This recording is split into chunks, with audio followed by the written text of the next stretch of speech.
ये खबर है ओछापुरा धाम की। ओछापुरा धाम जिला श्योपुर मध्य प्रदेश में स्थित है। ओछापुरा धाम श्याम बाबा और मोहनलाल बाबा का स्थान है, जहां इनका बड़ा चबूतरा पूजा के लिए बना हुआ है। इनके पास में ही एक छोटा चबूतरा भी है जो प्रसादी बाबा का है। इन दोनों चबूतरे की पूजा पाठ रोजाना सुबह शाम इनके परिवारजन व रामदास पुजारी जी के द्वारा की जाती है। ओछापुरा धाम में माह के महीने में मेला लगता है। ये मेला 7 दिन तक भरता है। इसमें भक्त पैदल यात्रा लेकर आते हैं, झंडे के साथ जयकारा लगाते हुए अपनी मनोकामना की पूर्ति के लिए हर वर्ष आते हैं। अष्टमी को जागरण संपूर्ण रात्रि का होता है। नवमी को हवन व विशाल भंडारा का कार्यक्रम होता है। भंडारे में दाल बाटी चूरमा की प्रसादी होती है। सभी भक्तों के ठहरने की यहाँ उचित व्यवस्था की जाती है। यहाँ चबूतरे के निर्माण में और धर्मशाला के निर्माण और भंडारे के कार्य में श्याम बाबा विकास समिति के सभी सदस्यों का महत्वपूर्ण योगदान है। ये सभी सदस्य तन मन धन से इस ओछापुरा धाम की सेवा में हमेशा ही लगा रहते हैं। इन सभी सदस्यों को बहुत बहुत धन्यवाद। आइए इस धाम के बारे में और आपको बताते हैं। श्योपुर मध्य प्रदेश के पूर्वी भाग में यह स्थित है। यह जिला सड़क और रेल मार्ग से व्यवस्थित रूप से जुड़ा हुआ है। यहाँ कराहन, विजयपुर, बीरपुर, सबलगढ़, मुरैना, जयपुर, दिल्ली, अजमेर आदि शहरों के लिए सीधी परिवहन सेवाएं उपलब्ध है। पालपुर कुनो वाइल्ड लाइफ सेंचुरी मुख्य पर्यटन स्थल भी है। डोब कुंड, बीरपुर की बंद नहर परियोजना, ओछापुरा में कंकाली माता मंदिर एवं श्याम बाबा मोहनलाल बाबा का स्थान भी देखने लायक है। भारत के इतिहास में झांसी के पास स्थित ओरछा नगरी का अपना ही एक महत्व है। इससे जुड़ी तमाम किस्से और कहानियाँ पिछले कई दशकों से लोगों की जुबान पर है। कुछ लोग कहते हैं कि सबसे पहले लोगों ने बुंदेलखंड में रहना शुरू किया था। यही वजह है कि हर गांव और हर शहर के पास सुनाने को कई कहानियां हैं। बुंदेलखंड की 2 खूबसूरत और दिलचस्प जगह है।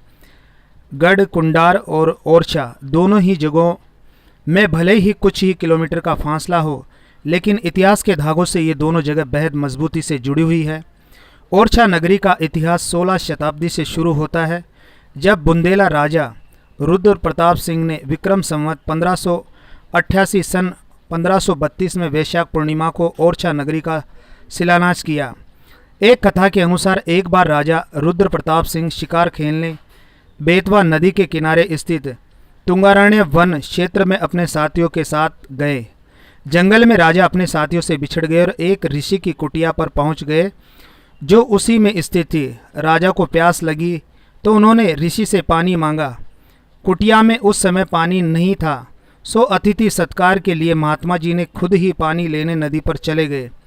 संत के आने में देरी होता देख राजा उन्हें देखने निकले तो सामने से महात्मा जी पानी का मटका कंधे पर रखे हुए एक छोटी सी नाली को पार करते हुए आ रहे थे। जैसे ही उन्होंने नाली लांगी, उनके मुंह से निकला ओइछा। राजा सब देख रहे थे। उन्होंने ऋषि से कहा कि महाराज, अगर कुटिया में पानी नहीं था तो आप मुझे ही कह देते, मैं खुद ही नदी से पानी पी लेता। तब संत बोले कि राजन, घर आए अतिथि को प्यासा कैसे जाने देता। राजा ने जल पिया। इतनी ही देर में राजा के साथी भी राजा को खोजते हुए वहां आ पहुंचे। तब राजा ने महात्मा जी से कहा कि संत मिलन और संत वाणी अमर होनी चाहिए। राजधानी पहुंचकर राजा रुद्र प्रताप सिंह ने अपने मंत्री और सेवकों को आज्ञा दी कि बेतवा नदी के तीर पर तुंगराने वन क्षेत्र में एक सुंदर और विशाल नगर का निर्माण किया जाए और इस नगर का नाम ओइछा होगा। इस तरह ओरछा नगरी निर्माण हुआ। कालांतर में ओरछा होते हुए अब ओरछा के नाम से जाना जाता है। जब ओरछा नगर बसा तो बाबा श्याम के पूर्वज भी कुंडार में आकर यहाँ बस गए। ओरछा की पहली और सबसे रोचक कहानी एक मंदिर की है। दरअसल यहाँ भगवान राम की मूर्ति के लिए बनवाया गया था, लेकिन मूर्ति स्थापना के दिन मूर्ति अपने स्थान से हिली ही नहीं। इस मूर्ति को मधुकर शाह के राज्य के दौरान उनकी रानी गणेशी शंकर अयोध्या से लाई थी। तब मंदिर निर्माण का कार्य चल रहा था, इसीलिए कुछ समय के लिए उस मूर्ति को महल की रसोई घर में ही स्थापित कर दिया गया था। जब मंदिर बनकर तैयार हुआ तो उस मूर्ति को स्थापना के लिए मंदिर ले जाने लगे तो मूर्ति अपनी जगह से हिली तक नहीं। तब इसे ईश्वर का चमत्कार मानते हुए महल को ही मंदिर का स्वरूप दिया गया और नाम रखा गया राम राजा मंदिर। आज इसी शहर के चारों ओर बसा हुआ है यह ओरछा। मंदिर के पास एक बगीचा भी है जिसमें स्थित काफ़ी ऊंचे 2 मीनार हैं जो लोगों के आकर्षण का केंद्र है, जिन्हें सावन भादो के नाम से जाना जाता है। यहाँ 4 महल हैं, जहांगीर महल, महल शीश महल, राय प्रवीण महल। इसमें जहांगीर महल के किस्से सबसे ज़्यादा मशहूर है, जो मुग़ल बुंदेला दोस्ती का प्रतीक है। कहा जाता है कि अकबर बादशाह ने अबुल फजल को शहजादे सलीम जहांगीर को मारने के लिए भेजा था, लेकिन सलीम ने राजा वीर सिंह की मदद से ही उसका ही कत्ल करवा दिया। इससे खुश होकर सलीम ने ओरछा की कमान वीर सिंह को सौंप दी। राजा वीर सिंह विक्रम संवत 1661 से 1684 तक ओरछा के राजा रहे। उनकी 3 रानियां थीं, अमृत कंवर, गुमान कंवर और पंचम कंवर। इन राशियों से राजा को 12 पुत्र प्राप्त हुए। झुंझार सिंह, पहाड़ सिंह, चंद्रभान सिंह, माधव सिंह, हरदौल कंवर, भगवान राय, नरहरिदास, बैनीदास, परमानंद, कृष्णु सिंह, तुलसीराम, बागराज। लेकिन इनमें अधिक झुंझार सिंह और हरदौल कंवर मशहूर हुए। हरदौल का जन्म विक्रम संवत 1665 में सावन महीने के शुक्ल पक्ष अष्टमी को हुआ था।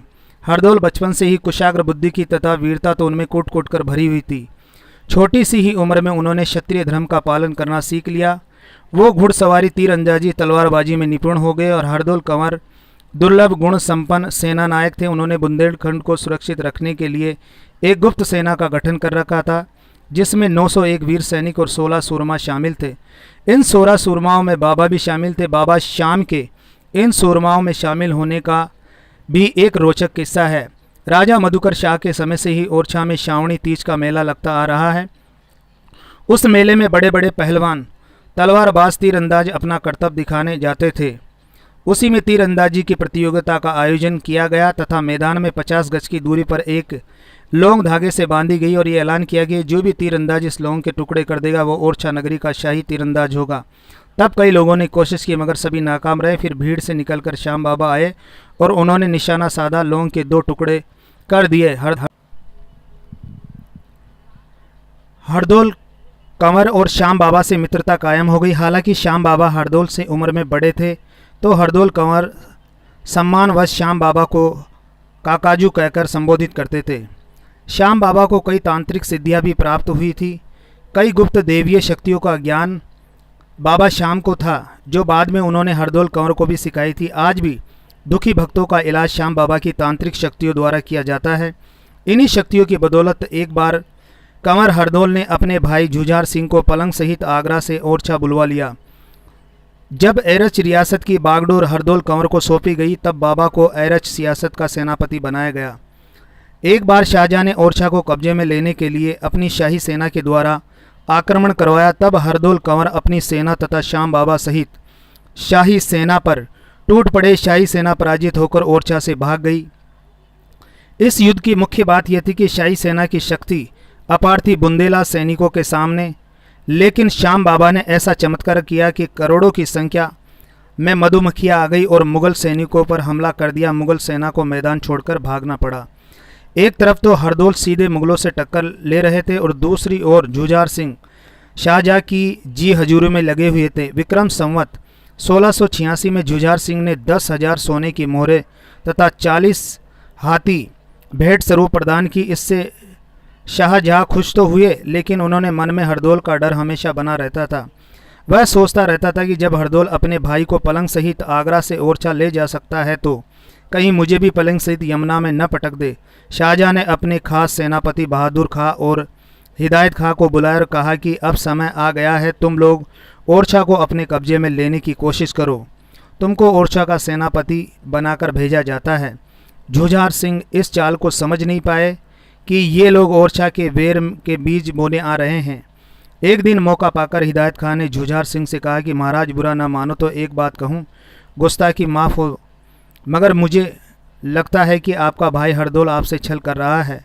वो शायद आपको राजगद्दी से उतारकर खुद राजा बनना चाहता है, तभी उसने अपनी अलग से सेना बना रखी है और अपने महल में भी कुछ ज़्यादा ही आना जाना लगा रखा है, तथा कभी कभी तो रात में भी यहीं रुक जाते हैं। महाराज, ऐसा लगता है आपके भाई और आपकी रानी चंपावती के बीच में कुछ चल रहा है।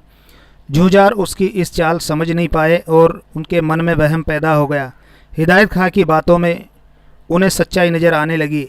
एक दिन झुंझार सिंह परीक्षा लेने अचानक हरदोल के साथ भोजन करने रानी चंपावती के महल की ओर पहुंच जाते हैं।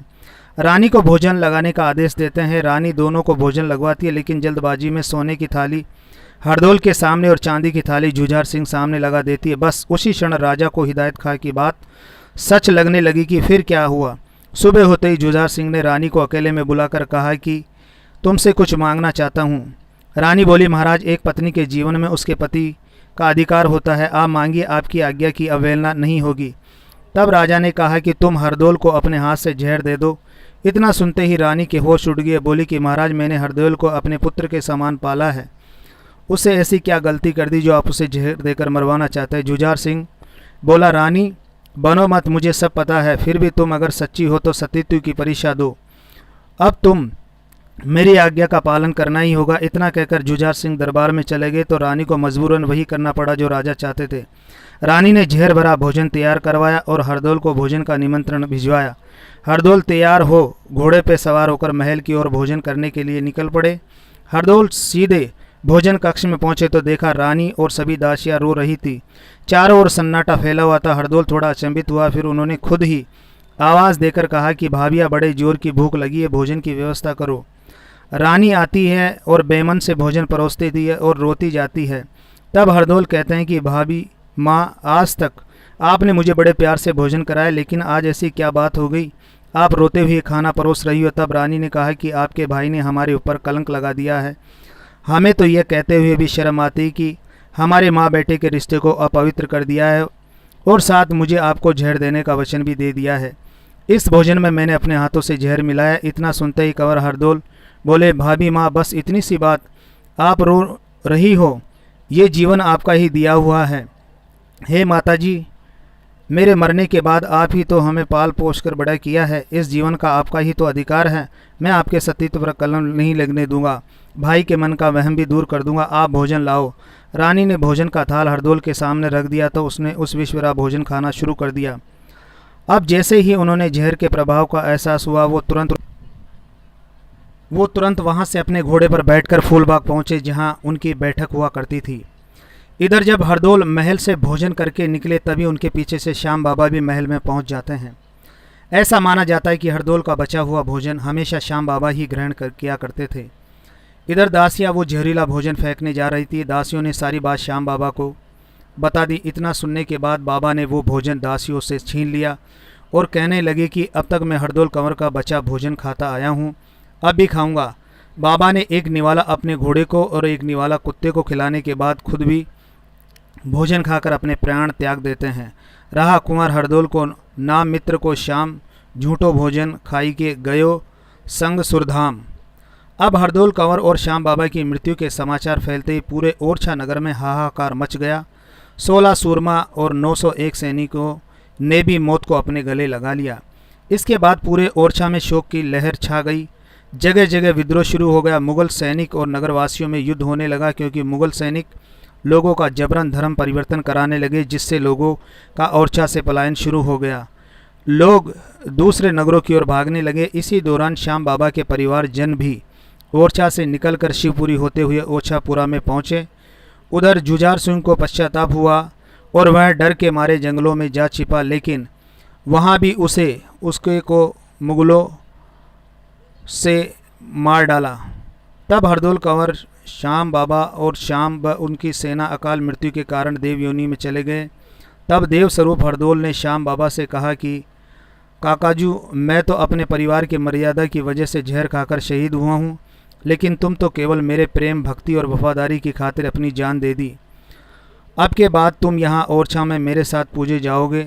जहाँ मेरी पूजा होगी वहाँ तुम्हारी भी पूजा होगी, लेकिन ओछापुरा में केवल तुम और तुम्हारा परिवार पूजा जाएगा, तथा तुम्हारे परिवार में से एक व्यक्ति हर पीढ़ी में ऐसा निकलेगा जिसमें तुम्हारी छवि होगी। उसके बाद से आज तक ओछापुरा में श्याम बाबा का परिवार निवास करता आ रहा है, तथा हर पीढ़ी में एक व्यक्ति ऐसा पैदा होता है जिसमें बाबा की छवि दिखाई देती है तथा देवता होकर उनकी सवारी लगती है। प्रत्येक वर्ष बसंत पंचमी से बाबा की यात्रा शुरू होकर 11 तक मेला रहता है। देश के हर क्षेत्र से हजारों यात्रियां इकट्ठा होते हैं। यहाँ सभी भक्तों की मनोकामनाएं पूरी होती है। जय बाबा श्याम, संकलनकर्ता मुकेश कलोशिया, वाल्मीकि, जयपुर, राजस्थान। बाबा का भक्त, विकास समिति सक्रिय सदस्य। जय बाबा श्याम, जय मोहनलाल बाबा, जय गिरधारी बाबा।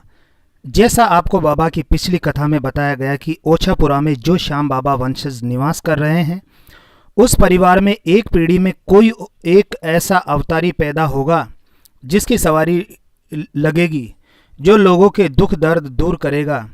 ऐसे एक शख्स हुए जिनका मोहनलाल बाबा नाम था। मोहनलाल बाबा भी वीर योद्धा थे तथा कई कलाओं में पारंगत थे। वो बांसुरी तो इतना मधुर बजाया करते थे कि इंसान तो इंसान, जानवर भी झूमने लग जाया करते थे। उनके चेहरे पर देवताओं का तेज झलकता था। उधर रघुनाथपुर में भी एक वीर शक्तिशाली तांत्रिक हुए गिरधारी बाबा, जो अपने तंत्र मंत्र से सितारों की दिशा बदल दिया करते थे, चट्टानों के टुकड़े कर दिया करते थे। जब इन दोनों का आमना सामना हुआ तो एक दूसरे से प्रभावित होकर दोनों में दोस्ती हो गई। दोनों मिलकर लोगों की भलाई के कार्य करने लगे। इन लोगों के किस्से मशहूर होने लगे तथा इनकी दोस्ती की मिसालें दी जाने लगी। जब इनके चर्चे देव स्वरूप हरदौल लाला और श्याम बाबा को पता चला तो उन्होंने तय किया कि मोहनलाल को अपने देव सेना में शामिल करते हैं। तब एक दिन हरदौल कंवर और श्याम बाबा मोहनलाल बाबा को साक्षात दर्शन देते हैं और उन्हें देव सेना में शामिल होने का आदेश देते हैं। मोहनलाल बाबा तुरंत तैयार हो गए, लेकिन उन्होंने श्याम बाबा और हरदौल कंवर से प्रार्थना की और कहा कि मेरा मित्र गिरधारी रघुनाथपुर में रहता है, अगर उसे भी अपने साथ ले लो तो बड़ी मेहरबानी होगी। तब उन्होंने कहा ठीक है। तो वो तीनों रघुनाथपुर गिरधारी बाबा के यहाँ पहुँचे। फिर मोहनलाल बाबा गिरधारी बाबा से कहा, मेरे साथ देव सेना में शामिल हो और हमारे साथ चलो। तब गिरधारी बोले कि भाई मैं क्यों तुम्हारे साथ चलूं? तुम्हें और तुम्हारे परिवार को तो पहले से ही वचन मिला हुआ है कि तुम्हारी घर घर पूजा होगी, तुम्हारा तो बच्चा बच्चा भी बाबा कहलाएगा, पर मेरा क्या होगा? इसके मोहनलाल बाबा ने गिरधारी बाबा को वचन दिया कि मुझसे पहले तुम्हारी पूजा होगी। जो भी यात्रा और श्रद्धालु आएंगे वो पहले तुम्हारे स्थान पर आएंगे, वहाँ दर्शन और पूजा करने के बाद ही मेरे स्थान पर पूजा अर्चना करे। अगर कोई तुम्हारे दर्शन और पूजा किए बगैर मेरे स्थान पर आया तो उसकी पूजा अधूरी मानी जाएगी। उसके बाद गिरधारी बाबा मोहनलाल बाबा के साथ उस देव सेना में शामिल हो गए और कई चमत्कार दिखाने लगे। लाचार दुखी बीमार लोगों के दुख दूर करने लगे। लोगों में इनका परचम लहराने लगा और लोग दूर दूर से बाबा के स्थान पर आने लगे। प्रत्येक वर्ष माघ के महीने में यात्रा शुरू हो जाती है, जो बसंत पंचमी के बाद की नवमी और दशमी तक मेला चलता है। छठ को रघुनाथपुर में गिरधारी बाबा की गोट दी जाती है तथा नवमी को ओछापुरा में मोहनलाल बाबा और प्रसादी बाबा की गोट दी जाती है। बाबा की यात्रा दो भागों से आती है। पहली यात्रा खेड़ी वाले भक्तों की ओर से आती है और दूसरी यात्रा महावीर जी वाले भक्तों की तरफ से आती है। यहाँ देश के हर कोने से यात्री आते हैं और यहाँ यात्रियों की हर मनोकामना पूरी होती है। बोलो श्याम बाबा की जय, बोलो हरदौल कंवर की जय, बोलो मोहनलाल बाबा, गिरधारी बाबा, सांवलिया बाबा, प्रसादी बाबा, किशोरी लाला, फैली बाबा, मुकंदी बाबा, घमंडी बाबा, लाला बाबा, नैना बाबा, मोती सिंह बाबा, कंकाली मैया की जय। मैं पत्रकार ब्रजेश कुमार नावरिया।